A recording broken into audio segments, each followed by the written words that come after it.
Welcome to Bits About Books, the home for conversations with authors of breakthrough books on sales, marketing, and business.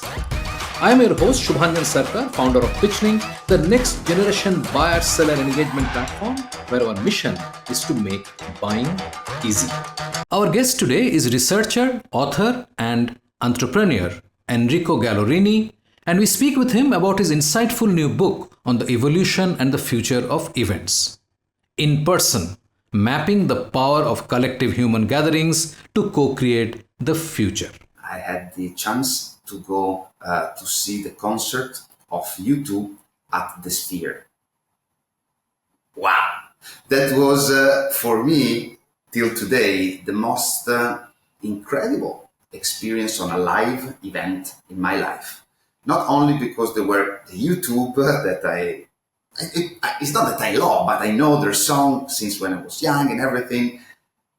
I was with a friend, and that probably helped, but with a lot of thousands of people inside of this place that is just fantastic. It was too many things that happened that when I exit elaborating this, I say, wow, what will be the future of events? Fascinated by the how and, most importantly, the why behind unforgettable live events that have the power to change lives, Enrico Gallorini has dedicated his life to decoding the profound impact that in-person experiences at large human gatherings have on individuals, society, and the world at large.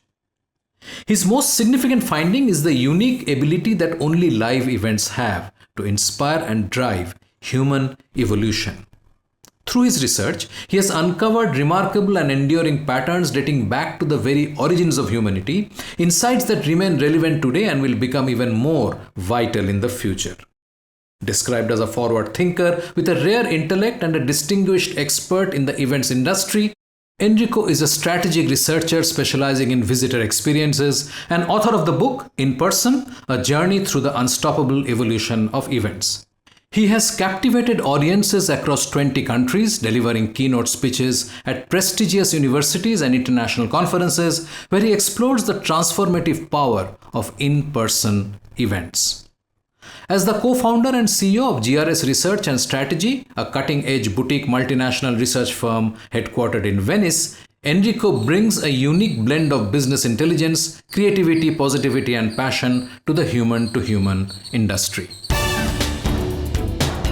Now, on to this fascinating session with Enrico Gallorini. Enrico, welcome back to the studio, and this time we are talking in Bits About Books. I'm really delighted to have you back and having this back-to-back conversation with you. Welcome. Thank you very much. It's a great honor for me, and I feel the privilege to speak with you. And please, I'm here for this.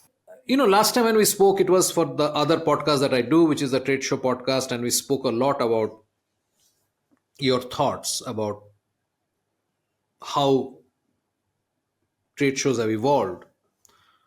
Your book goes into a very systematic structuring of what this whole event space is about. And I think it's extremely unique because I have not seen a book trying to trace it from the beginning of civilization. I think there is a bigger philosophical framework than a commercial framework. It's true. Yes. Tell me, when did you actually think that a book needs to be written? Wow. So I don't know if the real question is when I thought that a book would have been written, but let's put it this way. It happens to me that I speak with a lot of people in the industry, and sometimes these people say to me that my way of thinking about event in a broader way, that is not only commercial interaction, but is a collective moment where humanity has grown to the history, and when I'm talking about the future, where I see the role of our industry more important, so on. Some people say to me, wow, you think quite different than the other. It would be good if sometimes you share with me or with us another conversation. And speaking with a lot of people, I've learned a lot. I learned many different elements that then became a sort of puzzle, but not with a clear order. So I started many years ago to have a sort of personal journal where sometimes I put down my thoughts and it were sometimes written, sometimes on an iPad, sometimes on my phone. It was quite fragmented all around. And also sometimes it happens to me that in the night I have my notebook on the right because I wake up and I don't know why. I have some thought and I want to put it down. If not, I cannot sleep. So I need to write it down so that I take away from my brain and I put it there. So there were a lot of pieces of this book, especially related to the future of the event, the importance of data, that is also related to my profession as a researcher. So there were many things already somehow written in different parts. But then there was actually a sort of, I don't know, revelation moment. And it was when I had the opportunity to go to Las Vegas for the UFI event at the end of 2023. And for some reason, I had the chance to go to see the concert of U2 at the Sphere. Wow! That was, for me, till today, the most incredible experience on a live event in my life. Not only because there were the YouTube that it's not that I love, but I know their song since when I was young and everything.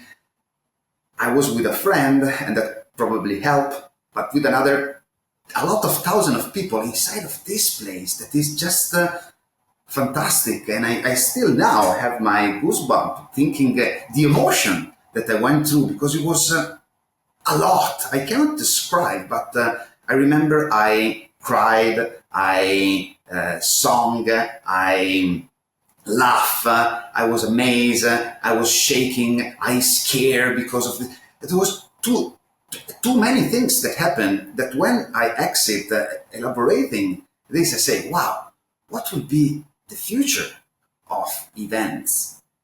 And that questions come to my mind more often, and I start to speak with other people, and for sure one of the two people that probably are the reason of this book are also part of the book, because one is Jeff, the CEO of DMG, that is very passionate about the industry, but is also very passionate about history. And I don't know if anybody knows, but he also is a writer, he's an author, he wrote some book. And he suggests me, why don't you write a book? And I said, well, no, seriously, you should really put down and write a book, because the way that you think, all these elements could be interesting for someone to have. And that was the moment. It all happened in that week in Vegas. And I say, well, okay, probably nobody will read it, but it would be also useful for me, again, according also to my experience in the night, to take the things down, to take it out from my brain, to leave more space in my brain for the future, because there are so many things that were there, but they were elaborated till a certain point. So when I decided to write a book, I say, okay, now it's time to deep dive all of this, and it became a fantastic journey for me. It was absolutely also a relief in terms of mind, because I was somehow able to deep dive things that I never had the time, but now I had a sort of timeline in mind that helped me to take the right moments for me and myself and my notes and putting the things together. It was amazing. Honestly, it was a fantastic journey for me. This is very interesting you say this, because I don't know whether you have been to the ABBA Voyage in London. Okay, No. so this is a similar arena, Okay. and apparently they spent like $100 million building it and creating it. And Enrico, I know I'm digressing a bit but I must tell you, I am aware of Sphere. I nearly went there in LA. They have a space in LA as well. Last September, I nearly went there, but somehow I didn't manage, and I regret that because I don't know when I'm going to be back next in LA or Las Vegas.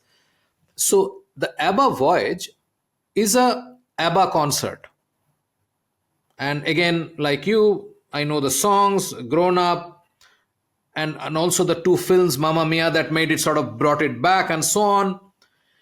And I'm like there, and people are listening. I'm there with my family, my son, and my wife, and other members of the family, and I'm like thinking that the projections that they're doing all around are actually not being taken off the stage. Okay, that's my thought because I'm a television guy. I know how these things work. I'm interested in the technology, and I'm like looking at it and saying, okay, what they're showing as a close up, it is not now. They have shot this earlier and they're sort of mixing it extremely intelligently and so on. So that's what's running through my mind while this is going on. Okay, the show comes to an end, and all the four ABBA personalities come in and then take a bow, and they go away. This is happening literally 20 feet from me. Okay? And before that, they have sung, they have gone in front, back, each other, and all that. And I'm thinking that these guys are actually hired actors and they're playing the music. And that's why I was like trying to check whether this is correct or not. So this is going on in my head. Then I walk out. And I told my son, this is quite strange. Why would the ABBA guys walk in and sit in London and walk in to the stage and walk out every evening after every show to take a bow? They're much too big to do this every day. And he looked at me and said, you're joking, right? I said, no, I'm serious. Why would they do this? They have enough money. Do they really need to do this? The bow was not required. Okay, I can understand people have dressed up as them and they're performing and so on. Then this went on for a while. He said he was really he was sure that I was joking. And then I figured nobody was there. It was 3D holograms that was doing the whole thing. Enrico, I tell you, and like you, I have goosebumps. I could not for the life of me, maybe I'm naive, maybe I'm now old, either of the two. For the life of me, I had no idea. I still can't wrap my head around how they did it. Because the logic of a image in front of an image and being able to see through and so on. So when you talk about the sphere and the U2 experience, I know it's not the same thing, but I know how amazed you can be at what is possible, right? Yes. But that's the future. We'll come back to that in a moment. Like they say, we'll be back to the future. So you had this conversation, you had this experience, and Geoff told you that you should write the book, and you already had these multitudes of fragmented notes all over, right? So what did you do next? You decided, okay, I'll do it. What was the next step? As a person, usually when I have a clear scope, I reach it. It was painful at the beginning because the idea of the book was really what would be the event in the future. And I also have the possibility to speak many times with Julius Solaris, that then we have also a conversation at the end of the book. And I align also with him about the future and everything, but I was somehow, I felt a little lost because I couldn't find a way to create a sort of pattern. So what I discovered that obviously it's obvious now, and when I'm talking about this, I feel so naive at the beginning, that there is a full industry behind the creating of a book. So there are special people that are expert and they do consultancy activity to create the framework, create the ideas and everything. So I just technically went through YouTube. How to write a book, which has to write a book, and I found technically that there is an Italian person that do this as a job. For me, Italian is my first language, so as you can feel from my English speaking. So I asked him consultancy, and I said, wow, this guy probably have helped, I don't know, for sure, dozen and dozen of authors. And the way that he was helping me to think about what would be the structure of the book immediately helped me to figure out the beginning, the middle part, the end.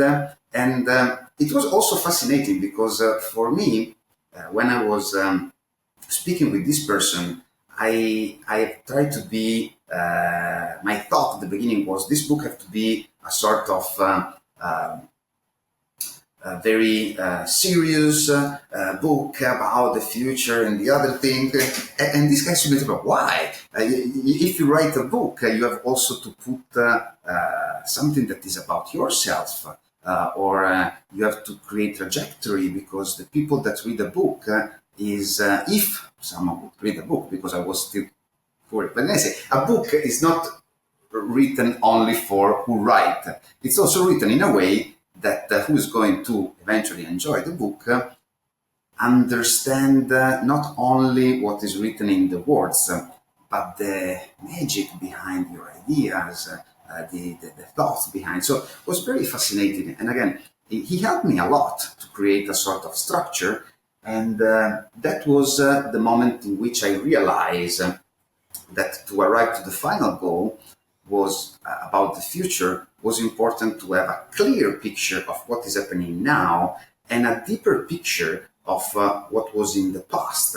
That I already had a lot of collection of this, but I didn't have clearly this pattern that at the end is the base of the book. So the event industry in the past, from the really beginning, the event industry today, and only at the end, the event industry tomorrow.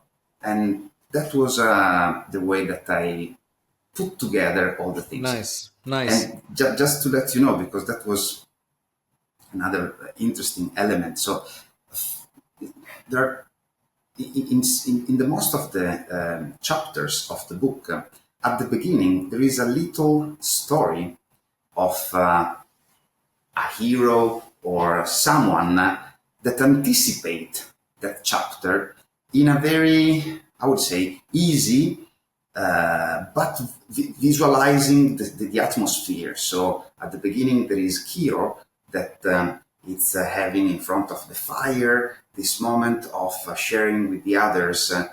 And then I go back on the history and all the other elements. That part actually was not my idea. So this person said to me, you know, what you are presenting, it seems very sophisticated.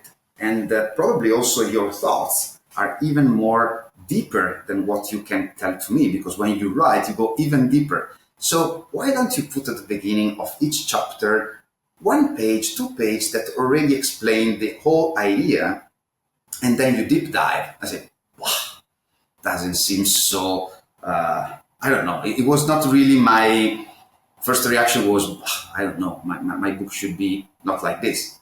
You can believe it or not, but most of the people that send me messages or on LinkedIn and everything, they appreciate those little tiny stories. That again, that there is one talking about this South African lady that has a dream about creating a business related to agriculture in her country, that take a plane and go to Bologna, where there is the EIMA, that is an international exhibition, and 1 page and a half. But it's talking about the importance of the connection, the human moment and everything. Many people really write and say, wow, I was very emotional on that journey, and say, wow, that's good. So that was for me, it is nice when I receive those messages, because I put a lot of passion, a lot of elements, a lot of deep dive studies and other things. But there is also some Enrico Gallorini elements that the people also sometimes they say that when they are reading the book, because probably Right, they know right. me, they read it as I was speaking to them. So it's nice. Wonderful. And what was your writing regime? I mean, did you like write it in one go, or were you doing it like every week or every month? How was it? It took me 1 year, but with a lot of, let's say, with my methodology. So it was at the beginning was really to create the framework and understanding, and then especially because I had a lot of things not ready but almost ready about the future, the dataism, the end of capitalism, all of this is it was already there, but I had to understand more why we're going that direction. So it took me more time to go back deeper on the why those change could happen related to why this change happened in the past. Again, for me, many people also ask me, but do you define this book an historical book? No, it's a journey, not personal, but for the event industry evolution. But there is a big part of history, but not because I think that is interesting to have a notion about the history of event and everything. No, because I think it's important to understand that what is today the present is nothing more or less than a deep evolution made by different changes that happen in the past that take a long time, but that are still present today. And it's because of this trajectory that probably we can not see the future because it's impossible, but we can imagine that those trajectory will go in a certain direction. So that take me more time, but I watch a lot of YouTube video. I bought a lot of books about history and historians, and I take something like 3-4 hours per week, where I close myself in my studio and write down, and yeah, that was the journey. It was longer than I expected, and I think that if anyone wants to write a book, have to have clear in mind that a big role is also related to your family, to your partner. Right. That I'm very lucky because my wife always supports me in everything I do, but especially also this book, she was not only supporting me, but also helping me, motivating me, and everything. So that was important. And also my daughter understood that I was there, not wasting the time, but doing something probably for me, but that was important. So my family was quite supportive on this, very supportive. That's wonderful. It's time for a short break. Stay with us. After the break, Events at the beginning were not, absolutely not an element of sharing in terms of proposing some product and other things. It was an element of need of connecting people to survive. you are listening to a Business Podcast Network original. Podcasting is the fastest growing content marketing opportunity, which is untapped. We can help you craft your audio strategy and help leverage the wide reach and easy streaming capability that the smartphone penetration provides. It is easy, it is powerful and personal. Talk to us to find out how podcasting can help you build your brand and reach out to your targets like never before. Write to us at bpn@bizcast.in. That is bpn@bizcast.in. Business Podcast Network. Podcasts end to end. Welcome back. I'm Shubhanjan Sarkar, your host for Bits About Books and founder of PitchLink, the buyer-seller engagement platform. Let's dive right back into the episode where we left it. Let's dive into the book Uh, you have divided the book, like you said, Three into three parts. parts: the past, the present, and the future. Yeah. Um, in the past section, I directly would come to the Renaissance and when the modern event experience uh, uh, started to form. We all know that, or possibly a lot of people don't know, that Eiffel Tower was actually erected to be a temporary structure for a trade show. Yes. A lot of people possibly were not paying attention to that, and it's nice that they didn't take it down. Uh, um, so, could you tell us what happened in the past which brought us to that moment where the modern event experience sort of evolved?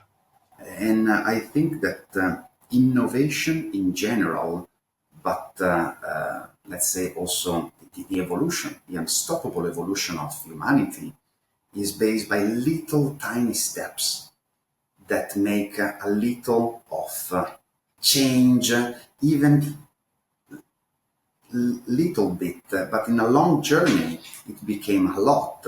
And especially you're mentioning about the Renaissance. It's not that this just happened like this in Florence and Yeah. it was gone. No, but it probably arrived in many change that were happened before. And if we refer about events, we have to think that events at the beginning were not absolutely not an element of sharing in terms of proposing some product and other things. It was an element of need of connecting people to survive. And that was the beginning of everything. Then the rituality behind the events became the base, main pillar of the evolution, and that rituality is still today. And we will find also in the Renaissance, because those moments where the Medici family in Florence create those incredible gathering with the enlightened people. They were rituality. They were rituals. So they came, the people arrived there. There were many things that were part of the past because, again, in the Renaissance, for sure, there was this idea of thinking about the future and the world. But in those events, there were also the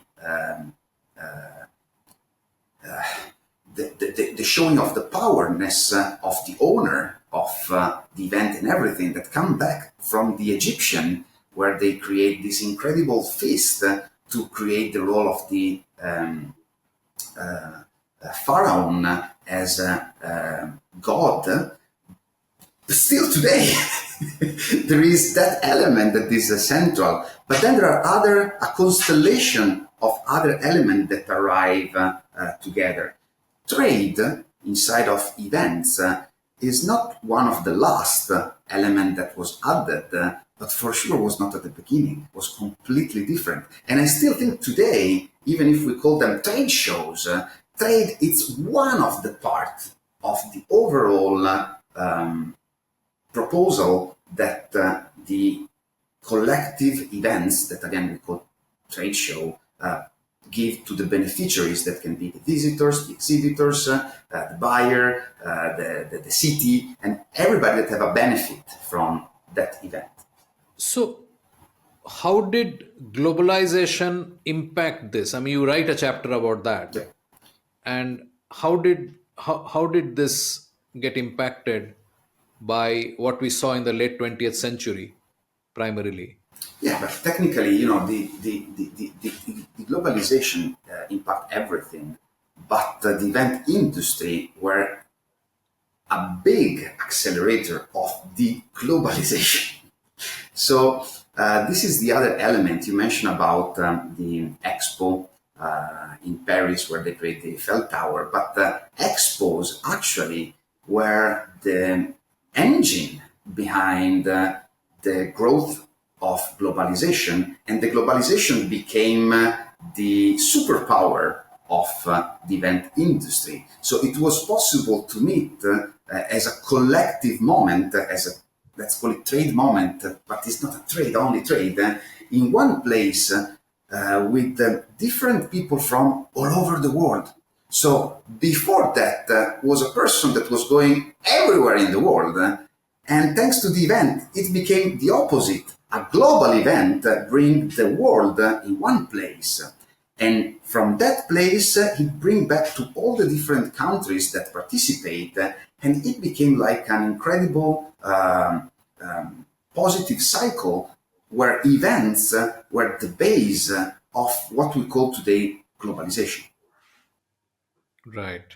That's an interesting take, because I never thought of it that way. That events were so how, I mean, because you're a person of research, how does data support this this theory that events were actually instrumental in driving a lot of the globalization that happened? Okay, so obviously, in terms of data, I am a researcher. I am a data first person, but it's not that there is a place where we have the data Right. storage in and push a button and say this is the result. I think that what again we see today, it's a reflection of what was happening. So we see today data that tell us that trade shows, we cannot generalize, but some trade shows are really the base of evolution of international trade for some specific niche and categories. And the data that we see now, that there are some exhibition where there are, I don't know, 60% of international exhibitors and 60% of international visitors that gather in one place for 3-4 days related to a niche, is just the result of those huge expos that were, if you think about, a miracle, because more than 150 years ago, enlightened people were able to create these huge collective events to show the future at everybody. So they were open events for everybody that can go there. And I think Expo, and I had the chance to be involved deeply in Expo 2020 Dubai, because our company was in charge of all the customer experience optimization of Expo 2020. I didn't realize how big is the vision of the Global Expo. And again, that comes from 150 years ago, and it's still today so important. So again, probably there's not clear data of the past, but the data that I see today is just a result of the changes and the decisions that were made in the past by incredible and enlightened, I would say, politician, kings, and everything that decide to create these moments where the world gathered together for a better future. Wow! Those huge moments became little exhibition, conferences, and everything. In any case, with this vision of a better future for tomorrow. So when you look at the present, it's also going, the present is also sort of meshed with the huge amount of technological changes that are going on. So we have basically, in the last 30 years, if we look at it, we have moved. So you're talking 150 years, and I'm talking of the last 3 decades. Yeah. We have moved from the industrial society to the knowledge society, Yes. right? There was no internet prior to 1990, 1990 in most of the world. And we know what has happened over the last 30 years, Yeah. right? How the world has changed, its products, its behavior, its society, and so on. How did the present actually cope? Because this is a time in history when everything changes. Yeah. Yes. And again, this is a very good question. So, in the when we have rapid change with uncertainty, so rapid change and uncertainty, this is the base of the chaos theory. Yeah. Full stop. Very clear. In the chaos theory, to have somehow a way to manage the chaotic elements, you have to have a methodology to manage the change, because the only thing that you are sure is that something is going to change. And it seems quite interesting because obviously we are not prepared about this, but it's connect all the dots. So one of the base of the chaos theory is to have a strong methodology to cope with the change. And one of these methodologies is to have, I call it rituals and rituality, just to connect with what we said before. But clear moments in which you stop, sit, make the point, how it's going, what happened, what's happening now, what's happening in the future. This is a trick show. The moment in which, in a specific niche, for example, I don't know, about whatever it could be, I don't know, the leather or the eyewear or whatever it is, in the more it's chaotic the period, more there is a need of those rituals that are the base of our industry. So there is a moment in which the collective thoughts of that niche gather together to make a point, let's say like this, to think about the future. So this is super fascinating because we see that more this growth of technology, digital, AI and everything, more there is a need of those human gatherings that became a methodology to cope with the change. It was quite random in my brain, but it makes a lot of sense. So if you're part of an industry, at least once or twice per year, even if you're not part of an industry, if you are an entrepreneur, if you're part of a company, when it's a period of change, you have to have every Monday your steering committee, right? And what do you do in that moment? You try to see what happened, what is going on, what could be. What happened, what's going on, what could be. Exhibitions are the same. So there is every, I don't know, 1 year, every 6 months, an event, trade shows around the world where those people gather together and see what's happening, what's going on, what could be. And that is the power. And going back to that rituality that is fundamental, especially in age of chaos. Right, right. You wrote a chapter called Soap Bubbles, the ephemeral nature of events. What? Yeah. I'm just You know, connecting your thoughts. no. It's always it's very connected also to this. I think that I'm really passionate about our industry. I think it's an amazing. It's fantastic to be part of this event industry. And when I see events, I really think, I wouldn't say in a poetry model, because it's not, but with a metaphor of the soap bubble.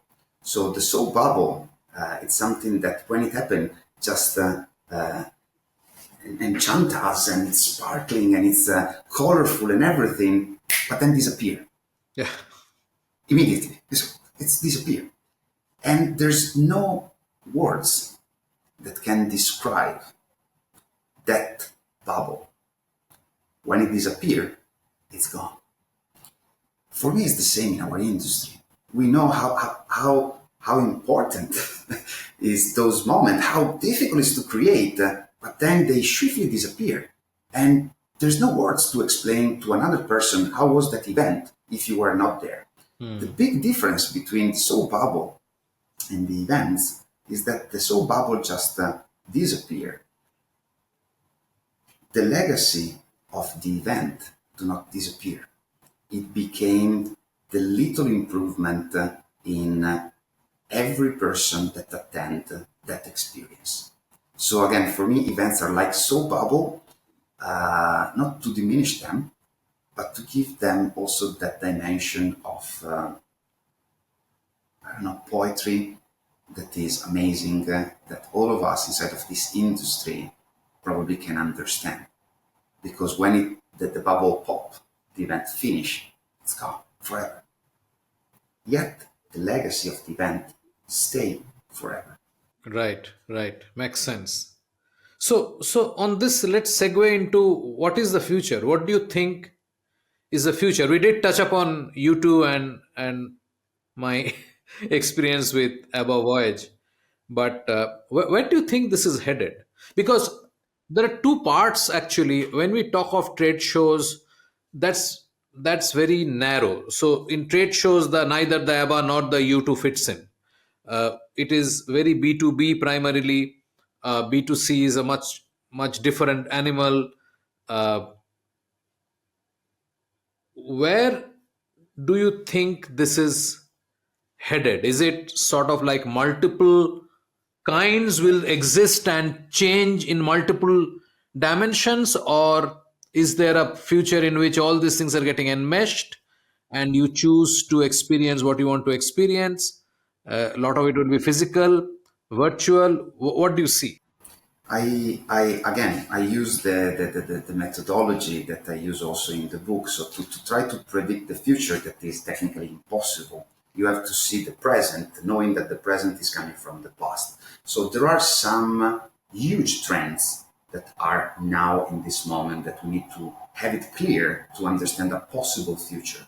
One of these is that many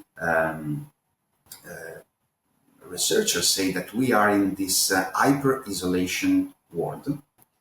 We work alone, we commute alone, we are alone, and we spend most of our time scrolling down a phone, try to fulfill a sense of emptiness that is given by the fact that we are alone. So this hyper isolation, it's happening everywhere, and it's in this moment. And yes, obviously you can take your laptop and go to work in a Starbucks and sometimes fulfill that need of social animal as we are to share with human to human interaction in person. But it's not really the same because when you are at Starbucks, yes, you can chat about little things. But if you are part of the leather industry, there is a need for yourself to be with other people that are in that industry because you just don't want to talk about how good is the coffee and how's the weather. No. You want to deep dive in yourself, Yeah. yourself as a person, those sense of belonging to an industry. So I think this is hyper isolation will give an important role, even more important than today, to the trade shows because people alone want at least to meet once, two, three times per year with other similar people with that sense of belonging that is much more important than the trade itself. I Right. also say that probably in the future, events could become the offices of many companies because in those moments you connect with other colleagues and everything. So the hyper isolation is one mode. The second one to predict the future, some futurists, I'm not, use another methodology, mixed methodology. One of these is try to study the luxury industry. So the luxury industry, it's useful as insight because it allows you to understand that at the beginning there are few people, this is what luxury, can have those need or those things solved, but then those things became a mass experience. So at the beginning, the need of the luxury was to have a house, then to have a way to move around, and it became later, I don't know, a horse, and then a car, a luxury car. So after the car, the luxury car, and then they fulfill the need of knowledge. So studying was a luxury at the beginning, but then it became for everybody. Today, everybody has a car. Okay, I cannot generalize, but the most Yeah. of the people that see this video have a car, have study, or the need of traveling, the tourism, to discover something new. At the beginning, that was the super luxury, the people that take a plane. Today, we take a plane every one day and the other. So the point is to understand what is the luxury today. And the luxury today is to be in a retreatment without phone, without WhatsApp, without email, and reconnect with yourself. And this is a lot because this dimension, this spiritual inner side dimension, it's very important. I think the next candidate for the future luxury is the in-person experience, sharing the same space, the same air, the same location. So, Yeah. and we know because me and you, we would love to have this conversation together in a place, but that's super luxury. We don't have time. It costs a lot, and probably we have other priorities than this. So I think that in the future, the concept of in-person experience, it will be the best candidate for luxury. So our industry, the event industry overall, it's already inside of the luxury industry, but we just doesn't know. So that's another element that we have to put in place.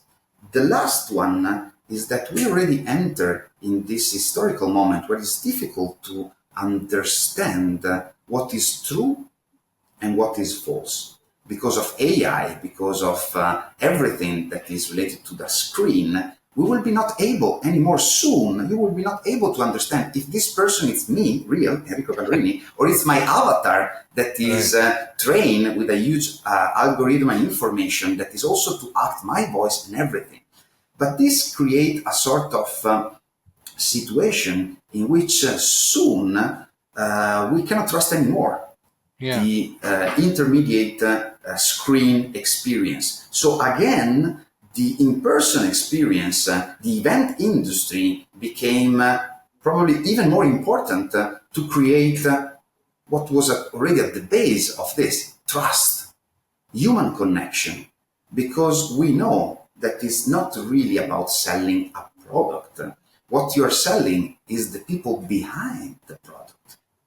So again, these three elements, hyper-isolation, the future of luxury industry, and the rise of machine and AI make me think that in the future, event industry will be even more important because it's where humanity can fulfill those needs that in our present we are somehow losing.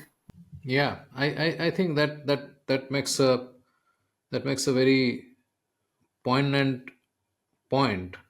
So, according to you, in person will be the crown jewel of events in the future.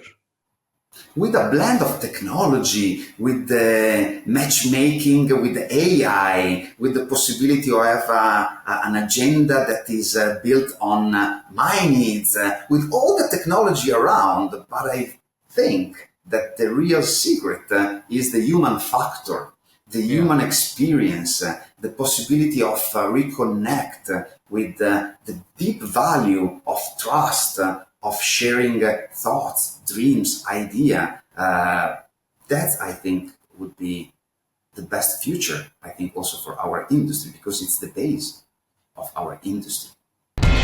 Bits About Books is brought to you by PitchLink, the buyer-seller engagement platform. PitchLink makes buying easy by enabling high-quality engagement between buyers and sellers through its presentation and discussion modules. Sellers create customized sales narratives using sales collaterals and personal videos and reach out to prospects through a non-intrusive, buyer-qualified engagement. PitchLink requires no installation or download and holds the entire repository of sales collaterals and buyer-seller conversations.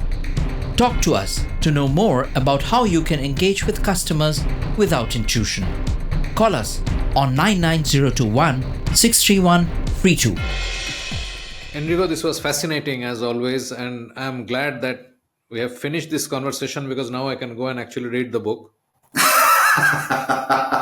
Okay. And I am looking forward to it actually since the day you shared it with me. And I'm sure I'll have questions which I have not asked today. And I'm hoping that if necessary, I'll get you back for one more conversation. It would be my honor and my pleasure. Your questions are very deep, are also the questions that were part of my journey to deep dive on this, because also you are passionate about what you're doing, you're curious, you know that our industry is amazing. So I will always looking forward to meet you again about this. Thank you. Thank you so much. We have a fantastic lineup over the next couple of episodes with great conversations on breakthrough books. Subscribe in your favorite podcast app so you do not miss a single episode. Thanks for listening. Thank you for being with us today on Bits About Books, where we talk to authors about breakthrough books on sales, marketing, and business. We hope this conversation helped inform and motivate as we all navigate a rapidly changing business environment. For us, these are enlightening conversations enriched with knowledge and expertise. We encourage you to go out and buy the book to learn firsthand and implement some of the great ideas we discussed today. We hope to have you with us again in the next exciting episode of Bits About Books. If you liked what you heard, subscribe to the show in your favorite podcast platforms like iTunes, Google Play, Spotify, or wherever else you get your podcast from, and give us a rating while you are at it. This Bizcast original podcast is produced for PitchLink, the next generation buyer-seller engagement platform, where the mission is to make buying easy. Hosted by Subhanjan Sarkar and produced by Rajiv Aditya. See you next time and have a wonderful day.